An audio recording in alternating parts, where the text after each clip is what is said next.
سمجھانا بھی نا یہ کام ہے جی آپ نے کس کو کب اور کیسے سمجھانا ہے. ہم بعض اوقات ایسے سمجھاتے ہیں کہ سامنے والا سمجھتا ہے مجھے ذلیل کر رہے ہیں. آپ پہلے یہ تو ریئلائز کروائیں کہ میں اس لیے سمجھا رہا ہوں کہ آپ اور ترقی کریں. اس کو شوگر کوٹڈ کر کے سمجھائیں نا. امیر اہل سنت کا کتنا پیارا انداز ہے, تعریف بھی کرتے ہیں, حوصلہ افزائی بھی کرتے ہیں, اور پھر کوئی ایک بات سکھا بھی دیتے ہیں. وہ بات ہمیشہ یاد رہ جائے گی. اور اگر بھرے مجمع میں سب کے سامنے ایک جس کو کہتے ہیں ڈیگریڈ کرنے والے انداز میں آپ سمجھائیں گے تو کس نے سمجھنا ہے. تو سمجھانے میں جلد بازی نہیں ہونی چاہیے. ایک اور بڑی پیاری بات نگران شورا سے سیکھی کہ آپ نے کوئی کسی کی غلطی ابھی دیکھی, بھائی ضروری تو نہیں کہ ابھی سمجھانا ہے, کسی اچھے موقع کا انتظار کر لیں. کبھی اچھے موڈ میں ہو, ہم چائے پی رہے ہیں, ماحول اچھا ہے, یار وہ اس دن جو بات ہوئی تھی اب وہ بات بھی پرانی ہو گئی ہے, تو مجھے ایک بات ایسا لگا کہ یوں نہیں ہوتی تو زیادہ اچھا نہیں تھا.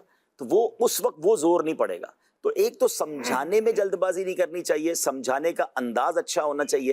اور سچی بات یہ کہ مجھے کوئی سمجھائے نا تو اس کو برا ماننے میں جلد بازی نہیں کرنی چاہیے, یہ ریئلائز کرنا چاہیے. تو سمجھانے میں الحمدللہ اچھے انداز سے سمجھائیں تو لوگ سمجھتے ہیں. مسئلہ یہ اشفاق بھائی کئی لوگوں نے ماننا ہی نہیں ہوتا, یہ بھی تو پرابلم ہے نا. اب یہاں مانتے ہی نہیں ہے کہ ہماری یہ مسٹیک ہے, میں جلد باز ہوں.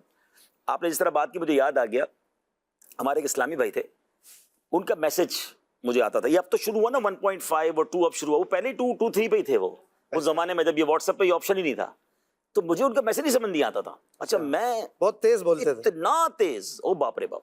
تو اس وقت کوئی آپشن تھا نہیں کہ اس کو سلو کر کے سنوں. ابھی سلو والا تو ابھی بھی نہیں ہے. ابھی بھی نہیں ہے. اچھا کچھ لوگ ہیں اب بھی جو ان کو 1.5 کرنے کی ضرورت نہیں پڑتی, وہ آلویز اسی پہ ہوتے ہیں. اچھا تو اب یہ کہ میں نے ان کے 2 3 میسج سنے. اچھا مجھے فکر یہ ہوئی کہ وہ ایک علاقے کے ذمہ دار تھے اور وہ بیانات. اچھا پھر میں نے ایک بار ان کا بیان سنا, تو بیان میں بھی بھائی ان کی آدھی باتیں سمجھ آئی مجھے. ہوا یہ کہ ایک موقع پر ان کو ترجمہ کرنے کی ضرورت پڑی ہمارے کسی مبلغ کا, اس کسی اور ملک میں وہ تھے. تو میں نے ان کو پھر مجھ سے نہیں بس نہیں برداشت ہوا. میں نے کہا حضرت آپ سے بات کرنی ہے. میں نے کہا حضور یہ آپ کا میسج ہے, مجھے اس کا ترجمہ کر دیں کہ آپ نے کیا فرمایا. اچھا دوسرا میں نے حضور بیان سنا, تو بیان میں بھی مجھے کچھ باتیں. اب آپ کل ہمارے بڑے ذمہ دار کا ترجمہ کرنے جا رہے ہیں, پھر اگر اس قوم کے ساتھ بھی آپ یہ حال کریں گے, اچھا خدا کے واسطے مہربانی کریں اور اپنی سپیڈ کم کریں. آپ کے الفاظ ایک کے اوپر ایک ریپ ہوتے جا رہے ہیں. تو ان کو بڑا اچھا لگا. ان کا میں نے آج تک یہ سوچا ہی نہیں. اپنا میسج سن کے وہ خود ہی سمجھ گئے کہ ہاں یار میں نے یہ کتنی بار اتنی سپیڈ سے ریئلائز نہیں ہوا تھا, ریئلائز ہو گیا, تو ماشاءاللہ بہتر. اسی طرح کچھ لوگوں کے تکیہ کلام ہوتے ہیں, چونکہ چنانچہ جیسا کہ حاجی صاحب ہیں. مجھے یاد ہے شاید 2 منٹ اور 12 سیکنڈ کا مجھے ایک میسج آیا تھا, اور اس اسلامی بھائی نے مجھے 23 بار حاجی صاحب کہا تھا. حاجی صاحب بات یہ ہے کہ حاجی صاحب میں وہاں گیا تھا تو حاجی صاحب انہوں نے یہ کہا, تو حاجی صاحب پھر میں نے یہ جواب, میں تو پہلے حاجی صاحب ہی گنتا رہا نا. پھر میں نے کچھ جواب نہیں دیا, میں نے وہ میسج ان کو واپس بھیجا. میں نے کہا اس میں سے گن کے بتاؤ کتنی بار حاجی صاحب ہے.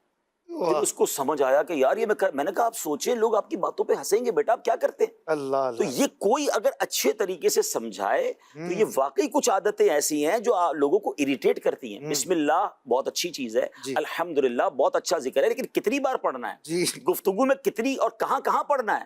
بعض اوقات اتنا پڑھنے کی عادت ہوتی ہے جلد بازی, جہاں اچھا الحمدللہ پراپر نہیں پڑھ رہے, اور وہاں پڑھنے کی ضرورت بھی نہیں ہے پڑھنے کی, جہاں بعض اوقات موضوع کہیں اور ہے, وہ موضوع الحمدللہ والا نہیں ہے, استغفر اللہ والا ہے.